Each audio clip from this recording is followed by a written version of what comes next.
नमस्कार, मैं हूं सीमा। आप अपनी इन्फॉर्मेशन देख रहे हैं। नागमणि आज हिना शहाब से मिलने पहुंचे हैं, उसके बाद सियासी हलचल तेज हो गई है। पूर्व केंद्रीय मंत्री नागमणि ने हिना शहाब से उनके सिवान आवास पर लगभग 1 घंटे मुलाकात की और कई सियासी इशू पर उनसे बातचीत की। नागमणि ने कहा कि जिस तरह से आरजेडी और जनता दल यूनाइटेड ने मुसलमानों को इग्नोर किया है, उस हिसाब से हिना शहाब को हमारे साथ आ जाना चाहिए।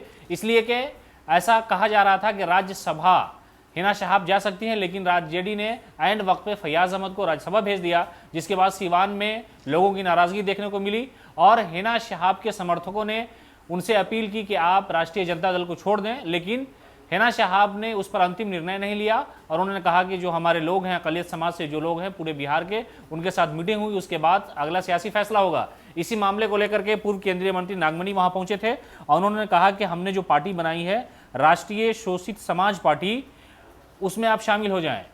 माई समीकरण जो है उसे आप अलविदा कर दें और एम के समीकरण यानी मुसलमान कुशवाहा या यूं कहे कि मुसलमान कोयरी जो समीकरण है, उस पर आप अमल करते हुए आ जाएं। इसलिए कि शहाबुद्दीन बिहार के ही नहीं पूरे हिंदुस्तान के नेता माने जाते थे, मुसलमान उन्हें अपना लीडर मानता था। इसलिए हिना मैडम से मैं ये गुजारिश करने आया हूं कि आप हमारे साथ आइए, एक नई सियासी जो ज़मीन है वो कुशादा की जाए, वो तय की जाए, ताकि जो मुसलमान समाज के लोग हैं वो आपके साथ खड़े हों और हमारी पार्टी में जब आप आएंगी तो आपको इज्जत भी मिलेगी और वो सारी उम्मीदें आपकी पूरी होंगी जो शायद राष्ट्रीय जनता दल ने पूरा नहीं किया। नागमणि ने कहा कि शहाबुद्दीन ने आरजेडी के बुरे वक्त में उनका साथ दिया, लेकिन जब राज्यसभा भेजने का वक्त आया तो एक ऐसे व्यक्ति को राज्यसभा लालू यादव ने भेजा जिसे शायद कोई नहीं जानता था, लेकिन सियासी तौर पर शहाबुद्दीन एक ऐसा नाम था जिसे मुसलमान भी जानते थे और आम तौर से जो राजनीतिक दल है उन पर उनकी निगाह होती थी।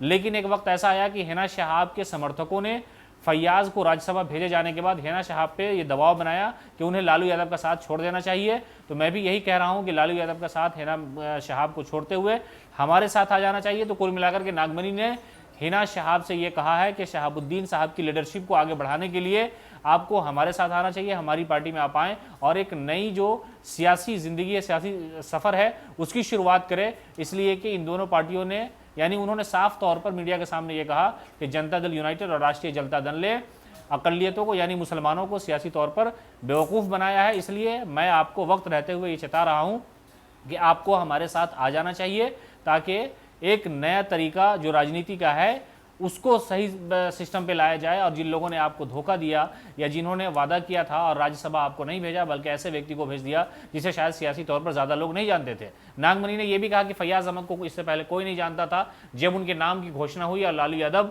जब पटना पहुंचे, उसके बाद फैयाज के बारे में लोग जानने लगे, जबकि शहाबुद्दीन की एक ऐसी शख्सियत थी जिसके बारे में सब लोग जानते थे।